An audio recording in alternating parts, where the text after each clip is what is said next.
یہ ایک صراحی ہے۔ صراحی مشروبات کے لیے استعمال ہوتی تھی۔ یہ صراحی شاہجہان بیگم بنت راجہ محمد علی خان خپلو کے جہیز میں 7 صراحی ہے۔ یہ اس دور کی نایاب ترین، اعلیٰ ترین اور خوبصورت ترین صراحیوں میں شمار ہوتا تھا، اور آج بھی آپ کہہ سکتے ہیں کہ یہ صراحی اپنی مثال آپ ہے۔ بسم اللہ الرحمن الرحیم۔ سیاچن ٹائمز کے ناظرین کی خدمت میں آداب عرض ہے۔ میں ہوں ڈاکٹر محمد حسن خان اماچہ۔ آج میں غازی حیدر خان اماچہ بلتی کلچرل میوزیم کے نوادرات میں سے ایک نادر چیز دکھانے جا رہا ہوں آپ کی خدمت میں۔ یہ ایک صراحی ہے۔ صراحی مشروبات کے لیے استعمال ہوتی تھی۔ یہ صراحی شاہجہان بیگم بنت راجہ محمد علی خان خپلو کے جہیز میں 7 صراحی ہے۔ شاہجہان بیگم کے بارے میں اس سے پہلے بھی عرض کر چکا ہوں کہ شاہجہان بیگم محمد علی خان خپلو کی بیٹی اسکردو کے آخری خود مختار راجہ احمد شاہ کی نواسی تھی۔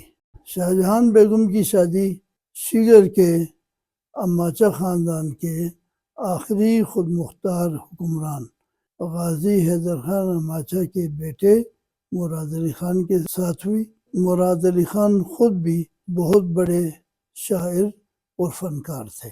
شاہجہان بیگم اور مراد علی خان اماچہ کے بارے میں اس سے پہلے کے پروگرام میں بہت تفصیل کے ساتھ میں عرض کر چکا ہوں کہ مراد علی خان اگرچہ شیگر کے حکمران کے گھر میں پیدا ہوا، لیکن 13 سال کی عمر میں گرفتار ہوا، قید ہوا۔ مراد علی خان کے والد حیدر خان اماچہ نے 1842 میں ڈوگروں کے خلاف جنگ آزادی منظم کی تھی، جنگ آزادی لڑی تھی، لیکن اپنوں کی غداری کی وجہ سے وہ کامیاب نہیں ہو سکی تھی، جس کے نتیجے میں حیدر خان گرفتار ہوا تو مراد علی خان بھی ساتھ ہی گرفتار ہوا۔ اس وقت مراد علی خان کی عمر 13 سال تھی۔ مراد علی خان کی گرفتاری اور قید کا دورانیہ 17 سال تھا۔ قید سے رہائی کے بعد وہ خپلو آیا۔ چونکہ شیگر میں اس کے پاس گھر بار جائیداد نہیں تھی تو 2-3 سال خپلو میں رہا، شیگر میں گھر بنایا۔ 2-3 سال کے بعد میں شیگر واپس آیا۔ تو شیگر سے باہر مراد علی خان نے تقریباً 20 سال گزارے۔ شیگر آ کر شاہجہان بیگم سے شادی قرار پائی، شادی ہو گئی۔ تو خپلو کے راجہ کو یہ احساس تھا کہ مراد علی خان کے والد حیدر خان کی گرفتاری میں ان کا ہاتھ تھا، مراد علی خان کی قسمہ پرسی میں اس کا ہاتھ تھا، واپسی میں مراد علی خان کے پاس زمین جائیداد قسم کی کوئی چیز نہیں تھی، اس میں بھی اس کا ہاتھ تھا۔ تو اس احساس کے تحت جہاں اس نے اپنی بیٹی دی تو مراد علی خان کے گھر کو بسانے کے لیے اس نے مدد بھی کی۔ یہاں خپلو سے آدمی بیچ کر مراد علی خان کے لیے زمینیں آباد کروائیں۔ کچھ زمینیں مراد خان کے والد سے جو اس نے خود ہتھیائی تھی، ان میں سے بھی کوئی 40 کنال زمین واپس کی مراد علی خان کے لیے۔ مراد علی خان کے لیے یہاں گھر بنوایا اور مراد علی خان کو اپنی بیٹی دے کر یہاں شادی بھی کروائی۔ تو اس کو یہ احساس تھا کہ مراد علی خان کا نیا گھر ہے، نئی رہائش ہے، تو مراد علی خان کے اپنے پاس پرانے آبائی جائیداد میں سے کچھ بھی نہیں ہے۔ تو محمد علی خان نے اپنی بیٹی کے ساتھ مراد علی خان کے گھر میں بیچنے کے لیے بہت اچھا جہیز بھی دیا۔ اس کی 2 وجوہات تھیں۔ ایک تو شاہجہان بیگم اچھی پڑھی لکھی، قابل اور بڑی بیٹی تھی، شاعرہ تھی اور محمد علی خان کے پاس بہت عزیز تھی۔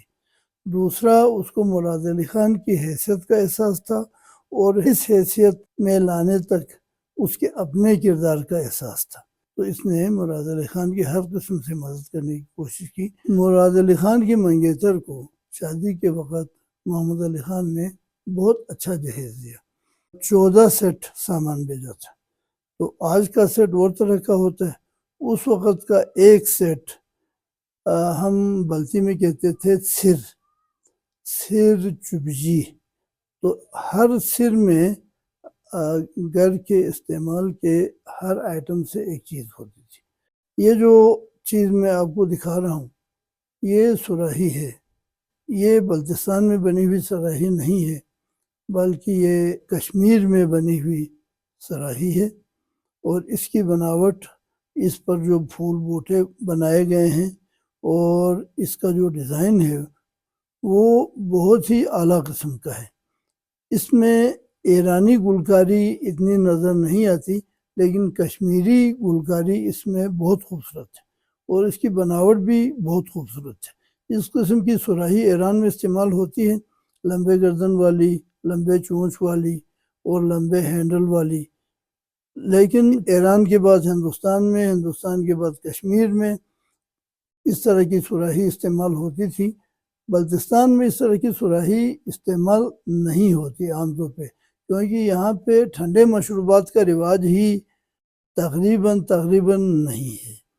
ہم گرم مشروبات کے عادی ہیں، ہمارا علاقہ ٹھنڈا ہے، یہاں گرم چیزیں پیش کرنے کا رواج زیادہ ہے، ٹھنڈی چیزیں پیش کرنے کا رواج اتنا زیادہ نہیں ہے۔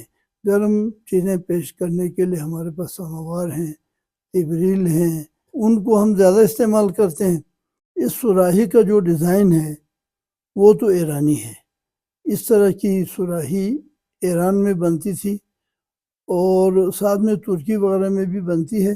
جو اوپر وسطی ایشیا میں صراحیاں بنتی ہیں وہ ذرا چھوٹے قد کی اور ان کی گردن بھی چھوٹی ہوتی ہے۔ ایرانی صراحی کی گردن لمبی ہوتی ہے، اس کا جو چونچ ہوتا ہے یہ بھی لمبا ہے اور پکڑنے والی جگہ بھی لمبا ہے، اور ساری چیزیں گلکاری کے ساتھ مزین ہیں۔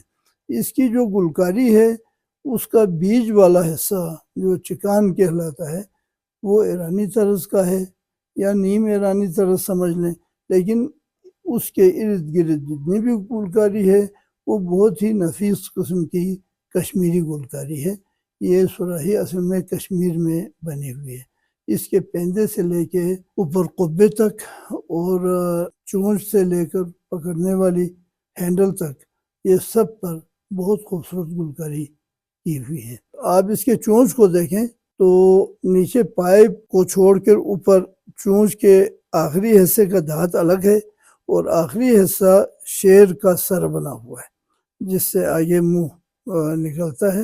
اس کے جو منہ ہے وہ ایک شیر کے منہ سے نکل رہا ہے۔